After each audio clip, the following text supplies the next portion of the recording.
Cuddling with the muscle. Yeah. Been there, done that. Yes. So Radio Peloton, Christian Arehart, professional freestyle and freeride mountain bike rider, and the first person to ever land a quadruple backflip on a mountain bike. Christian, thank you for joining me on this podcast. Oh, thank you so much for having me. I'm very stoked to be here in the Czech and stoked to be a part of your podcast. Perfect.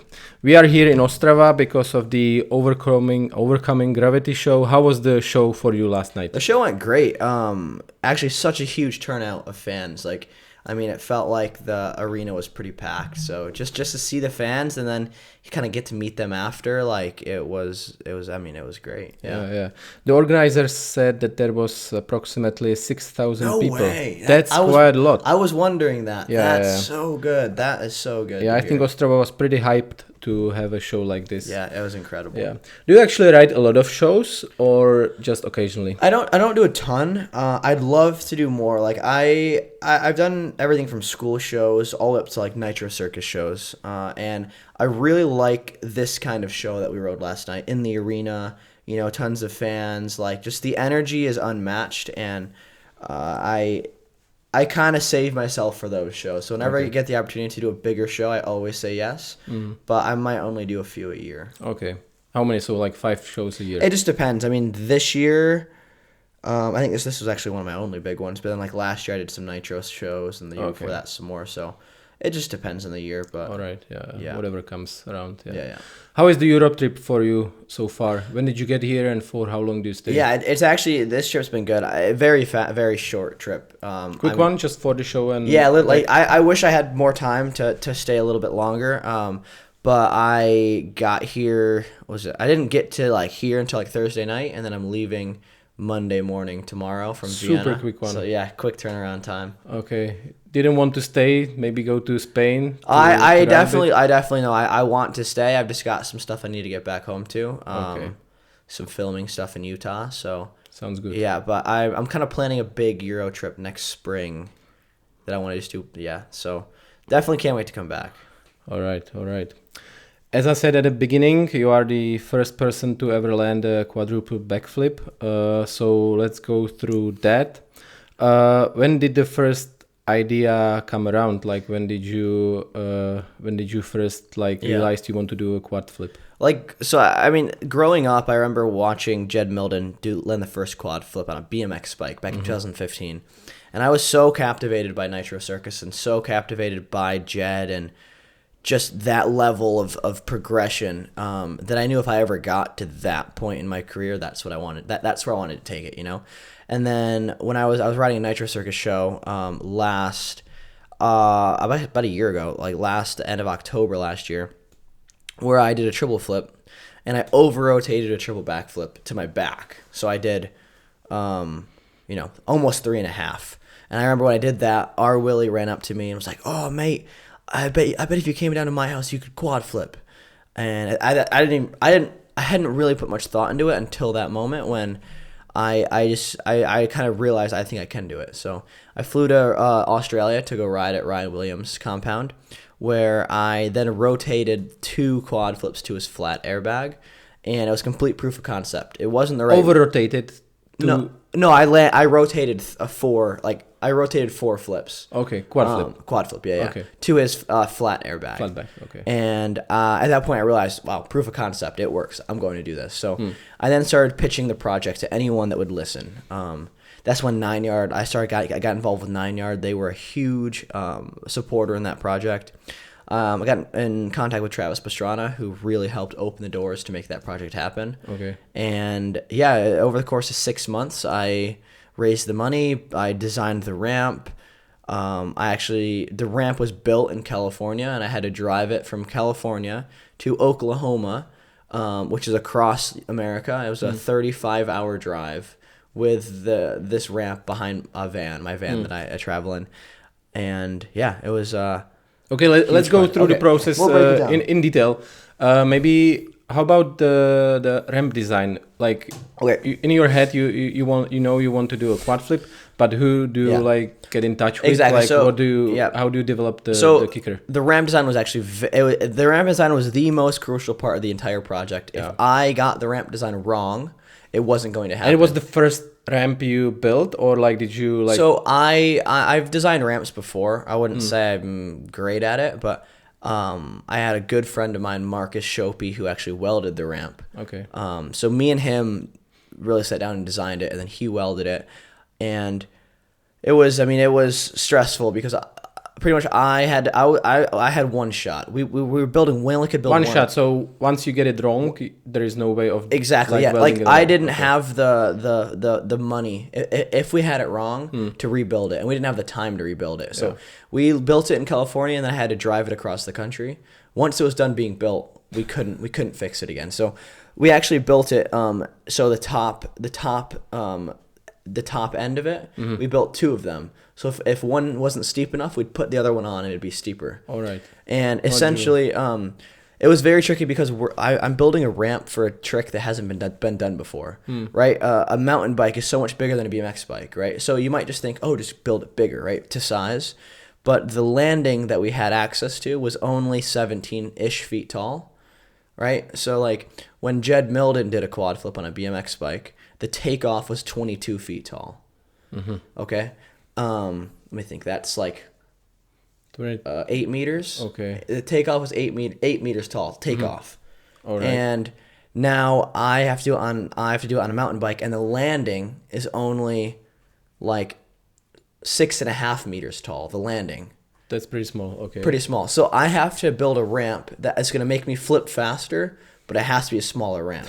So the ramp only ended up being 14 feet tall, which is what's that, 4.5 meters, almost 5 meters tall, for my takeoff. So I knew it had to be about that tall, and then I then got into contact with like Ryan Williams. I got the numbers for his ramp. I got in contact with the ramp builder for the builds of Nitro Circus ramps, and I got the numbers for the Nitro Circus ramps. Every ramp I had triple flipped, I got the numbers for them, for the dimensions and the angles. And I then sat down and learned a little bit of trigonometry to figure out what this is going to look like, and ended up being, there was 3 different radiuses to the ramp. It would start out very mellow and then get really steep really fast. All right. And I thought that's what it took, and ultimately it worked, but that was a challenge, just having the right ramp. And was it good actually for it, or if you would be able to do it again, would you change something about the ramp? Yeah, if like when I said, if I wanted to do it right, it would be so much bigger. The takeoff would be like 30 feet tall. Would be 10 meters tall, like just the takeoff. You know what I mean? Because the bike's bigger and because it rotates slower. And it would be much safer because like bigger ramp makes more time to pop and to set up. See, it was very tricky because I went into the ramp going so fast. I think I calculated I was close to 40 miles an hour. That's fast. And then to go, and I'm not sure how that might be. I don't know how many kilometers 50 an hour. some. Yeah. Close to 50. Whatever. Yeah, and to go at that fast at a jump that was so steep. I mean, you're like hitting a wall. It is like hitting a wall, and the G forces it would put my body through was actually incredible. Like it took me days to get used to how fast I was rotating for my head not to be so dizzy from it. It was crazy. Yeah. Did you hit the jump straight or did you flip first go? I think when we got on. Is it even possible to hit it straight there? Yeah, yes, it is, but it's just very steep. It was actually the craziest thing is I know, for example, like Richard's spot, the Rich Paradise, like hitting the moon booter kicker straight there is pretty much impossible. Like so weird. This ramp that we built wanted you to do at least 2 flips. It was built like that. Yeah. Actually, something I forgot about is that we didn't even test the ramp until I drove it across the country. We built it and we never tested it, and we had to drive it across. And I drove it, and then we started riding to the flat airbag, and that's when I was able to hit it for the first time, and it was scary. I mean, it's so steep, and like I said, it wants you to do at least 2 flips, and it's definitely possible to jump straight, but just it's scarier to jump straight than it is to do flips on it. Was there a moment in the whole process when did you realize that you will have to do it, that you're gonna do it? Like, was there like a breaking point when there was like now I'll probably have to do when there is like too many people involved, too much money involved. Yeah. Was there a moment, like a breaking point? Yeah, I feel like from the beginning it was like, I want to do this. Like we go into projects, we go into shows, we go into tricks. I want to do this. And then once people started investing money in it, and it was a very hard project to pitch, and I'm very grateful for everyone that, especially 9 Yard helped out a lot, because everything they invest, it's not like a video project where if you don't land a trick, you still have 20 other ones. Like it's based on one trick, and all that pressure comes down on me. Where it's like if I don't do this trick, like everything was a waste. Building the ramp was a waste. Yeah. Everything. Yeah, the pressure is like too much. It was pressure I've never been under before. Yeah. So much pressure, it was ridiculous. Like, mental pressure of like genuine, like, am I going to survive this? If I crash, am I going to die? Like that kind of pressure as well. Along with, this is my first big project, so I didn't have anyone managing the project. I was. So every call, every email, making sure the right people are there, flying out filmers, making sure everyone's fed. There's a lot that goes into these projects that I haven't done before. So I learned a lot of that. But I'd say really the moment when I had that breakthrough moment where I'm like, okay, now I have to do it. It was the day that I did it to the landing. And it was the last quad flip I did to the flat airbag before we brought the landing out. Because it was a hard choice, because I'm like, okay, like I'm ready. Like now it's time. And going from a flat bag to a landing is such a huge step up on a trick, of this scale. And there's so much that went into it. Like I was having issues drifting right, where when I'd pull so hard, and you can see it in one of the videos, I'd drift to the right, and the landing bag was half as wide as the flat airbag. So the fear of drifting off the airbag, the fear of if I don't pop right. And then I remember, it was the last day before the filmers left. It was, it was quite a pressure. It was getting late in the day. Like we were gonna have to move out these airbags. I'm I was like, this is the last moment to back out. Yeah. Either I say like, no, I fall to the pressure, or in this moment I say, all right, bring the landing in, and then we'll go from there. Right. And that's what I did. But it was a very heavy moment. How heavy were the dark thoughts? Like, even though you are trying to make it as safe as possible, you are using all these airbags, flat bags, and so on. Yeah. But still, it is a quad flip, and I think a lot can go wrong. Yeah, I think that especially to people that might not ride big airbags, they're not nearly as safe as you think. Like, you've ridden Richie's airbags, and that's similar. It's you don't want to crash on your head. You don't want to crash. I'll give an example. The first day of trying quad flips, the first day of on-site trying them in Oklahoma, I did a triple backflip, and I was trying to go from triple flip to quad flip, and I did a triple backflip, and I over-rotated. And so when you're attempting it, you either want to land on your wheels or you want to land on your back. But I miscalculated it, and I landed with my bike straight up and down, with the wheel straight up and down. And when I did this, the stem pushed right into my forehead. So I landed, and I was falling from about 40 feet in the air onto this flat bag, and there'd be a huge impact, right? Because even though it's a flat bag, it's still an impact. And when I landed, the stem hit me right in it caught my helmet, but it hit me so hard in the head, and if that had hit me in the nose, it would have blew my nose up, and the project would have been over. And that was the first day of riding the flat airbag, and I knew in that moment, like I was like, man, this project can be over so quickly if I'm not careful. So even just the attempts to the airbag were so dangerous, because it wouldn't take much to knock myself out. It wouldn't take much to break my nose, to break other bones. It's like you had to be so on, and the mental battles were actually crazy. Like, how did the first attempt feel like? Like, did it feel easy? It is going to work? No, or not at all. Was it like, oh, this is much harder than I expected? So much harder. So I think, so we're working on like kind of a behind the scenes documentary you'll be able to visually see some of this a bit more. But I only had 2 weeks to train. Like, this wasn't a project where I had months of attempting 4 flips.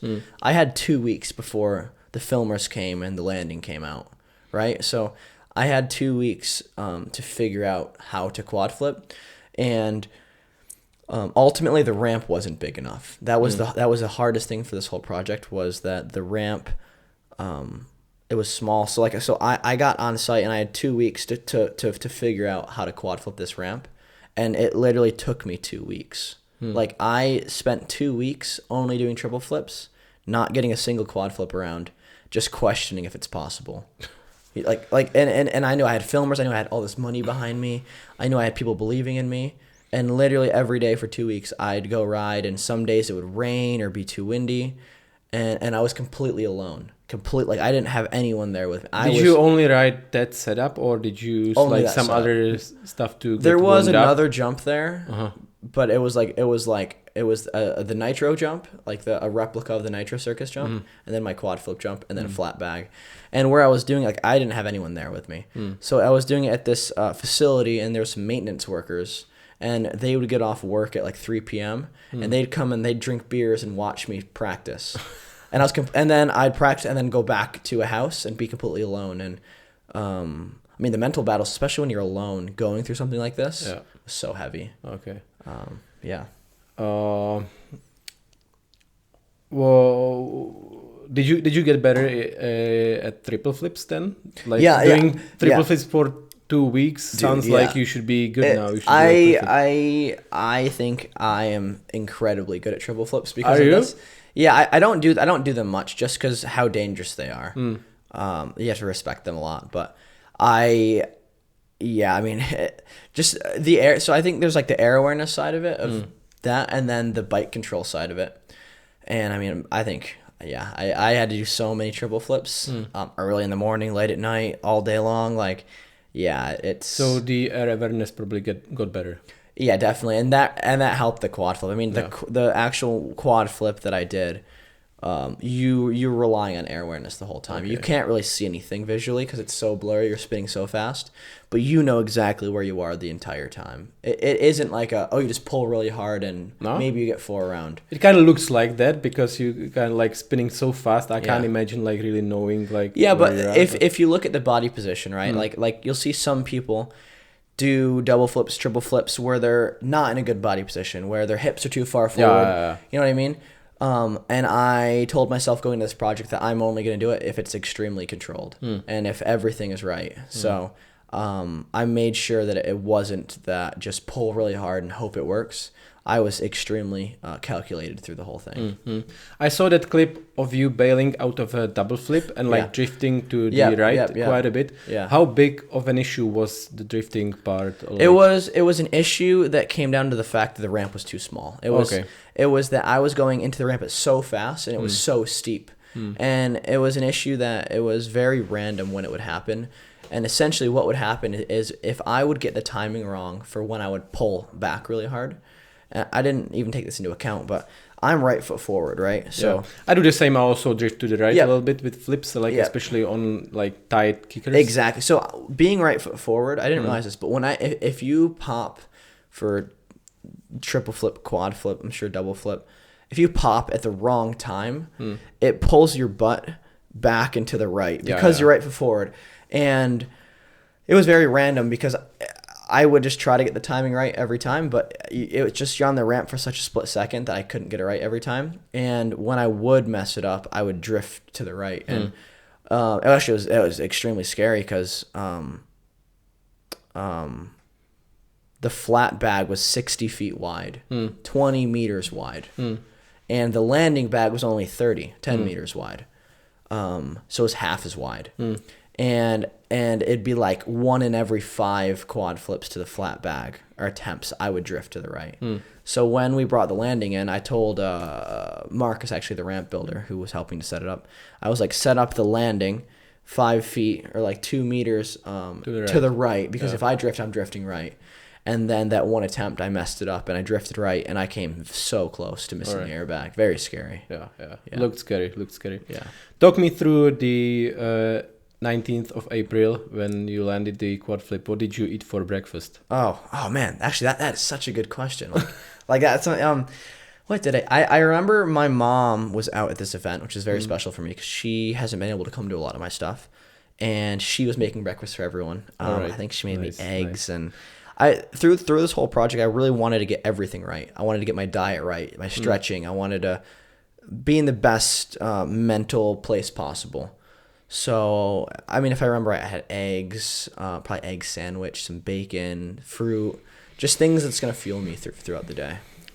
All right. So breakfast, then you go straight to the facility and you practice into the flat back. Yeah, so I remember, that morning it was the last morning before filmers were leaving. Like it was. Why did it go that far? Like why did you leave everything for the last day? It was so this was in Oklahoma, and if you're not familiar with the USA, this is in the Midwest where it's it was tornado season. So dealing with weather was a huge issue. So sounds like a good idea to like set it up for that. I don't. Everything should be right, but everything tornado. except for the tornado. Except for the tornado. But yeah, we dealt with wind. We dealt with rain. The day I actually wanted to do it to the landing, the day before that, it rained all day, and it wasn't even on the forecast. Like out of nowhere, it just rained and windy all day, and so we had to wait another day, and then we had Channel 199 came in and they filmed a thing, and they were leaving actually Friday night.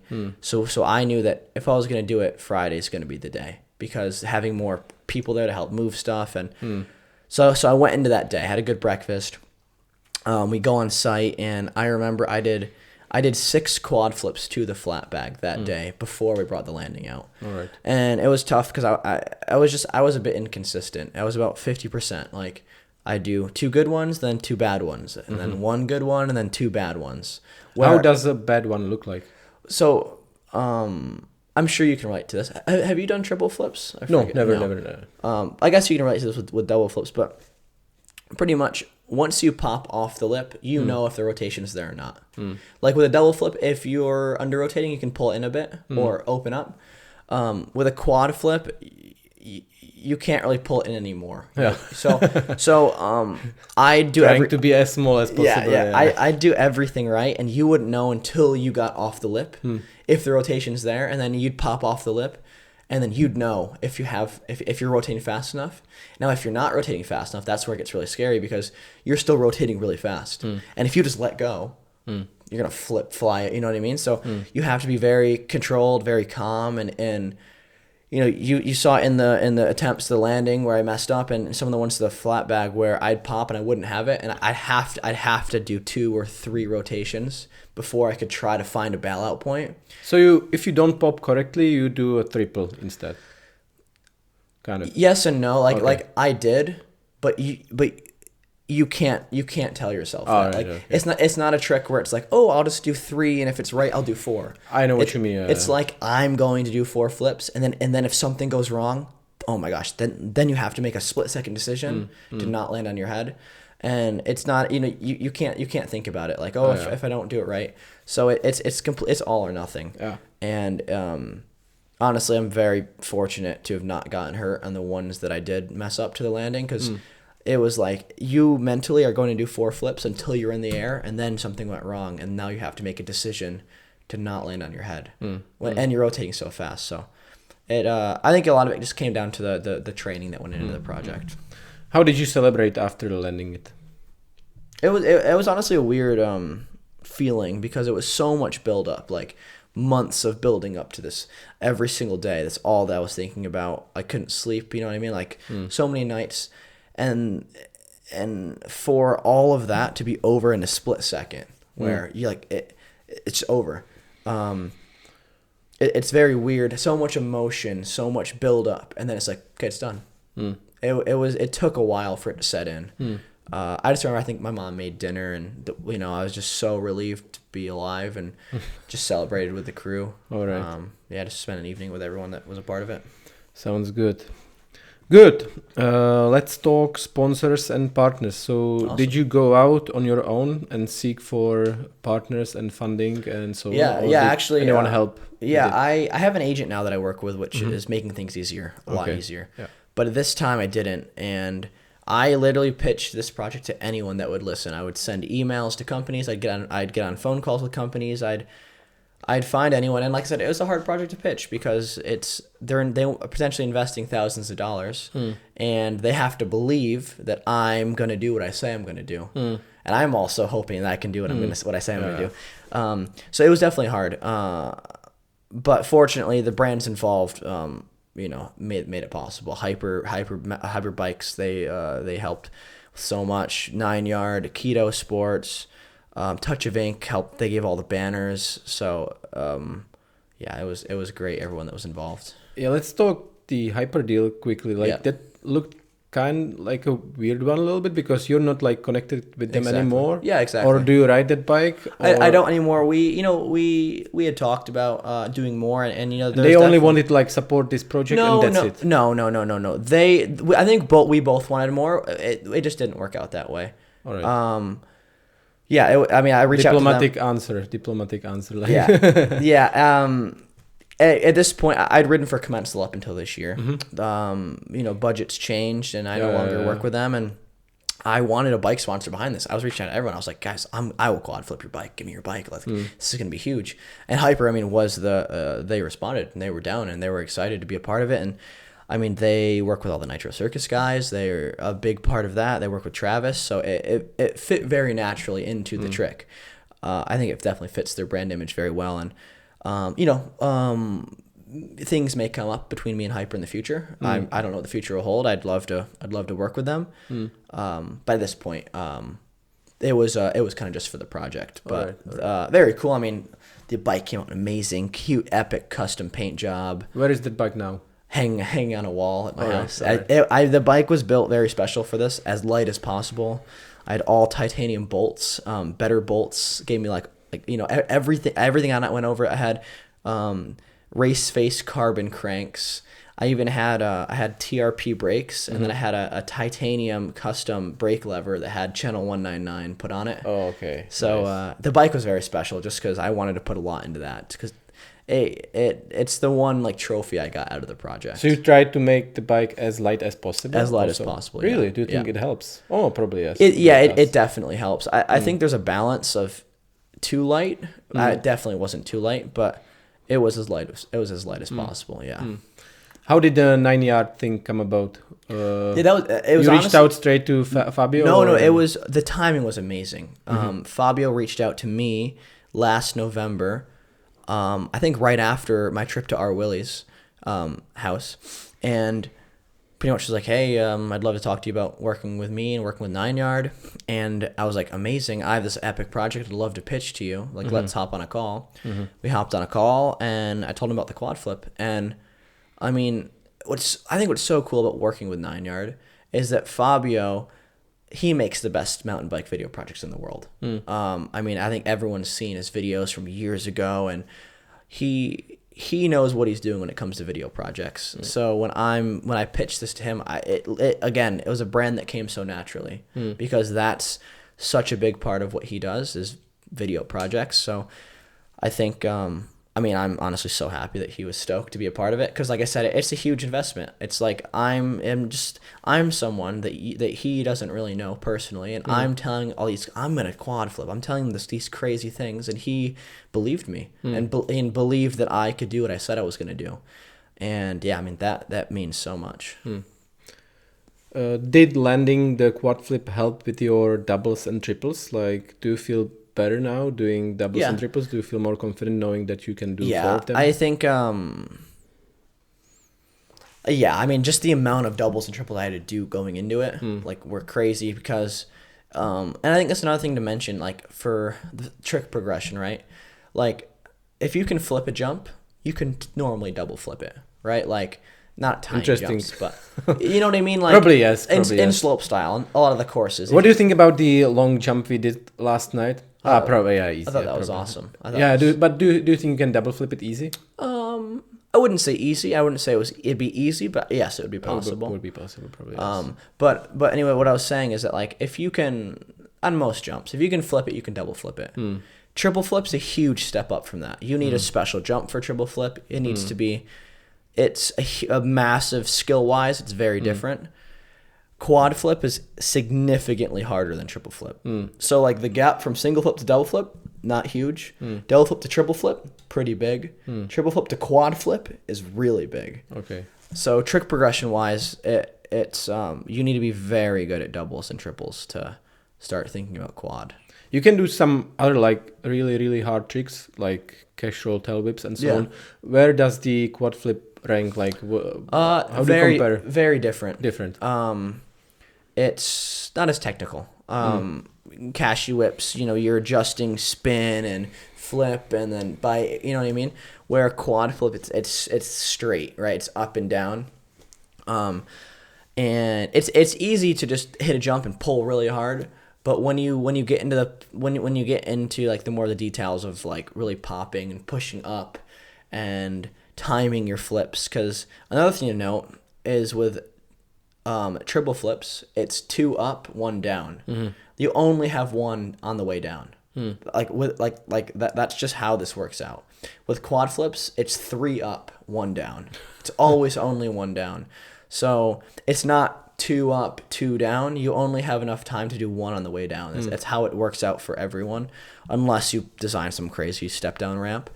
But so with that in mind, it's at your peak you have to be in your 3rd flip, and with triple flips at the peak you have to be in your 2nd flip. So there is a lot more that goes into it than the average person might see. Interesting. What's up next? 5 flips, or do you have any other tricks in your mind? I think the quint flip is the big question when you look at this. I do think it's possible. 100%. It is 100% possible.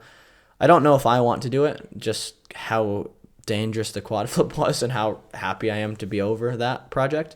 I do think it's possible, so who knows. But yeah, I want to do more projects. It's such a passion of mine is creating. It's an art form, I mean, you've done video projects before, and it's so it means so much, because for me it's a stamp in history of when I was this old and this year I made this, and then you can look back over your career and be like, and look at the different video projects you've done, and it's just different than social media, and it lives on so much longer. It's like something you can kind of give back to the mountain bike community and to the kids that look up to you. And so I want to do more video projects. I've got some really cool ones in mind that we're working towards for next year and beyond. Right. So definitely keep an eye out for that, because it's not going to necessarily be like the next big trick, but I want to ride in unique locations. I want to mix different sports with mountain biking. And I take a lot of inspiration from Fabio, from Travis Pastrana, Jim Kahana, the different, icons that make these crazy video projects in action sports. And I want to be a part of that. Okay, sounds good. So what's up on your schedule for next year? Next year, that's a great question. I'm diving more into social media stuff. I'm working to grow a YouTube channel. I'm doing more social media deals with, and I'm learning more about that, social media marketing and all that. I obviously have my passion for riding and competing, and I'm not stopping that anytime soon. But exploring different ways that I can work with brands and be of value in this industry. So yeah, I'm planning different trips to go film video projects, along with the slopestyle events that I'll be a part of. All right. Alrighty, sounds good. So I think we went through the quad flip pretty much in detail, and I think we can switch to the questions from the podcast viewers. Amazing. So there were quite a few questions coming in. Awesome. So first one is if you're gonna do a quad flip in Ostrava. So no. What's your favorite trick? I think my favorite by what I love is just double flips. Nothing feels like doing a double flip. It feels amazing. When you do a good one, yeah, it feels good. Double flips are my favorite. Double flips.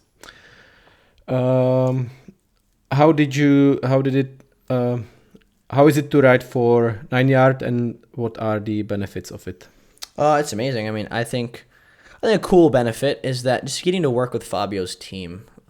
If I need anything, having him as more than someone I work for, but like a mentor, right? If I have questions about mountain biking, or I'm trying to make a decision on trips or anything, being able to reach out to him personally, he's an amazing person, and that, I mean, that's been the biggest benefit for me. So the mentorship meant from Fabio. Yeah. Why don't you ride Crankworks? I don't know. It's a good question. There is like there is a ranking and there is a ranking, but if I wanted to go train every day to be the next big slopestyle rider, I could, and I'm sure you could as well. It's just a sacrifice of where do I want my passion to be? Do I want to train to be the next big slopestyle rider, or do I want to do more video stuff and social media stuff? And that's kind of where I'm leaning. So maybe I will do Crankworks someday, but right now I want to explore a little bit more of the industry. Yeah, okay. This one is a little tricky about the quad flip. Does it actually count? That's a great question. Yeah, I mean, that's up to you. I mean, here's how I break it down. And this is what I say when people talk about resi airbags. Like, I physically did 4 backflips and rolled away, right? Okay, yeah. Now, if you go and you do it to wood, that's so much cooler to me. But you can't say that I didn't physically do 4 backflips and roll away, because I did. You know what I mean? So when you look at any trick, double flips to resi to airbag, you like it's frustrating when someone looks at you and says, "No, it doesn't count. You didn't actually do that." Like, yes, you did. But then when I go and double flip to wood, it's so much cooler, right? So I mean, yeah, that's how I view it. It's like, you can't say someone didn't do it because they did, but doing it to wood, doing it to dirt, it's the next level. It's way cooler. Are you planning on doing it to wood or dirt? Given the right circumstance, yes. Yeah. But I'd rather not. Might be gnarly. Yeah. There's very few setups in the world that's even possible, like big enough. So, I mean, if there was the right one and I was feeling it, possibly, but we'll see. Nice. Sounds good. Yeah. So that's it. Thank you, Christian, for taking your time. Yeah, this is amazing. I mean, dude, thank you. Come into the hotel. We had everything set up. Yeah, quick 40-minute podcast. Amazing, nice. Yeah. Good. Maybe we'll do this again sometime. Yeah, sometime. Perfect. So safe travels, and hopefully to see you in Europe next year. Definitely, yeah. Thank you. Thank you, Matt. Appreciate it. Cheers. Cheers.